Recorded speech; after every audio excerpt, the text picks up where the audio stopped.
Baik, assalamualaikum warahmatullahi wabarakatuh. Perkenalkan, kami dari kelompok 2 yang akan membahas mengenai manajemen risiko.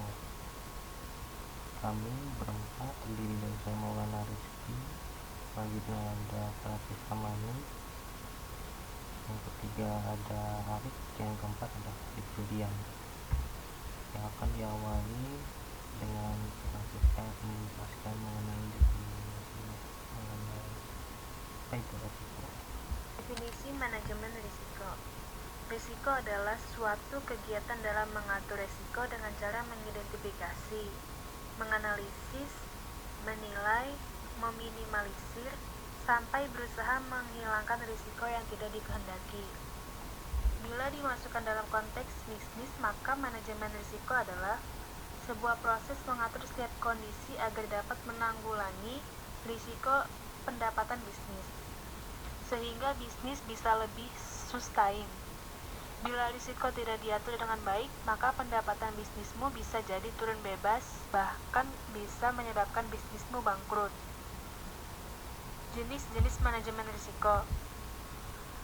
A. Manajemen risiko finansial. Ini merupakan jenis risiko yang terkait dengan aset bisnismu, termasuk di dalamnya keuntungan bisnis dan sumber daya lain yang bernilai secara materi. Risiko yang satu ini menjadi sangat penting untuk diketahui karena kerap kegagalan sebuah bisnis terjadi ketika ketidakmampuan dalam mengelola keuangan. Cash flow berantakan, pencatatan keuangan tidak teratur, tunggakan hutang yang menumpuk dalam salah satu efek dari ketidakmampuan mengelola risiko finansial. Nah, dalam mengelola ini ada hal yang perlu diperhatikan khususnya berkaitan dengan keuangan, diantaranya likuiditas, kredit, dan pajak. B. Manajemen risiko operasional. Jenis risiko yang satu ini erat kaitannya dengan proses internal bisnismu. Hal ini bisa terjadi akibat kelalaian manusia, human error, sistem yang tidak teroptimasi dengan baik, atau faktor eksternal seperti terjadinya bencana. Mengatasi risiko seperti ini menjadi penting agar day-by-day kondisimu bisnismu tetap dalam keadaan baik.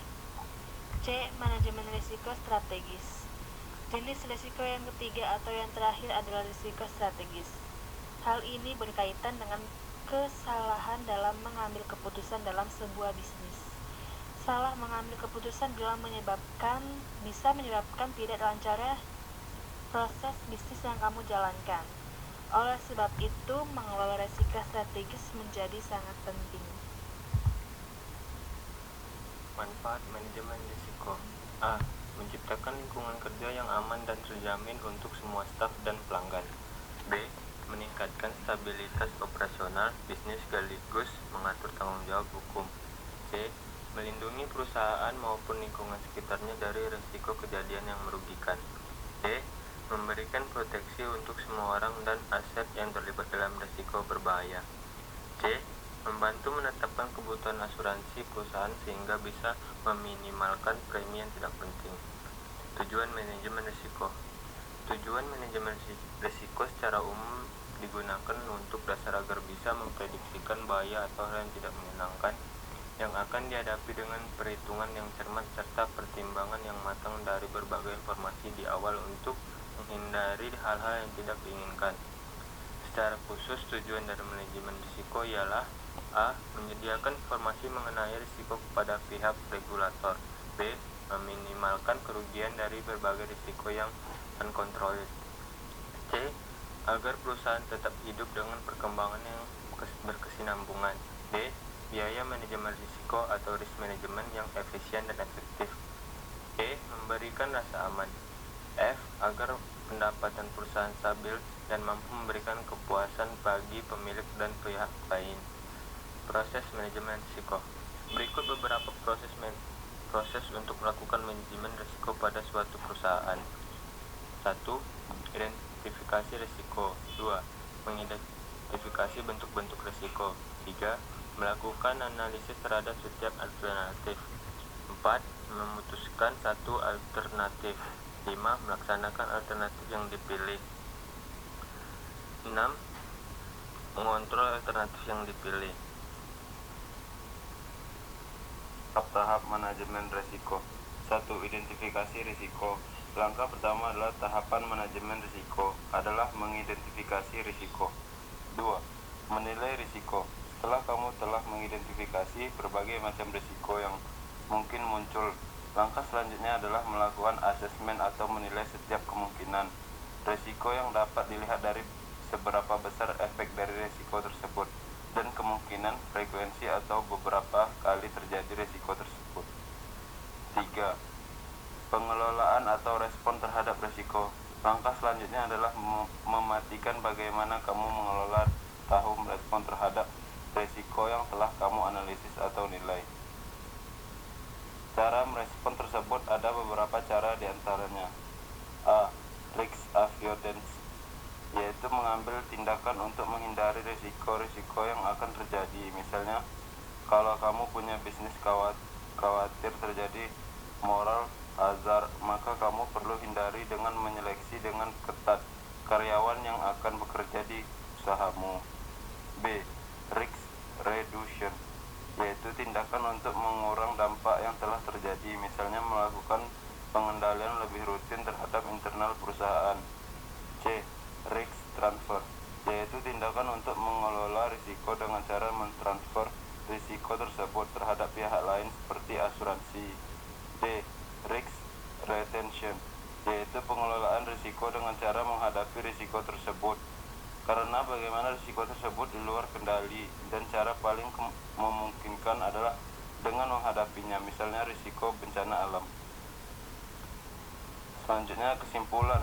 Risiko merupakan bagian tak terpisahkan dari kehidupan, lebih-lebih dalam dunia bisnis properti. Beberapa risiko yang sering muncul dalam dunia usaha jasa konstruksi pada perusahaan developer properti yang secara langsung dapat menimbulkan kerugian. Selanjutnya, saran. Risiko adalah hal yang tidak akan pernah dapat dihindari pada suatu kegiatan atau aktivitas yang dilakukan manusia. Oleh karena itu, pemakaian teknik analisis risiko yang diadopsi dari ilmu manajemen dalam proses pengembalian keputusan pada kegiatan investasi di sektor industri konstruksi, khususnya subsektor, sangat penting karena dalam setiap kegiatan seperti bisnis properti pasti ada berbagai ketidakpastian. Faktor ketidakpastian inilah yang akhirnya menyebabkan timbulnya risiko pada suatu kegiatan. Oleh karena itu, agar bisnis properti dapat dijalankan dengan baik oleh developer, perlu diperhatikan hal yakni A. Pemilihan teknis analisis risiko baik memenuhi persyaratan keberhasilan analisis risiko seperti accountability, economy, viability, assessment, constructual purpose, reliability, dan comprehensive analisis. Untuk para developers properti di DIY perlu dipertimbangkan faktor penanganan risiko dengan pertimbangan menggunakan pendistribusian risiko di samping menghindari risiko agar biaya murah. B. Faktor-faktor existing yang berisiko tinggi di dalam bisnis properti hendaknya menjadi perhatian penting bagi manajer untuk diprioritaskan dalam manajemen analisis risiko dan perancangan pembiayaan dengan pertimbangan elemen-elemen pendukung sebagai dasar analisis risiko yang dominan muncul pada sektor properti di DIY. Terima kasih untuk perhatiannya, kurang lebihnya mohon maaf. Sekian dari kami, wassalamualaikum warahmatullahi wabarakatuh.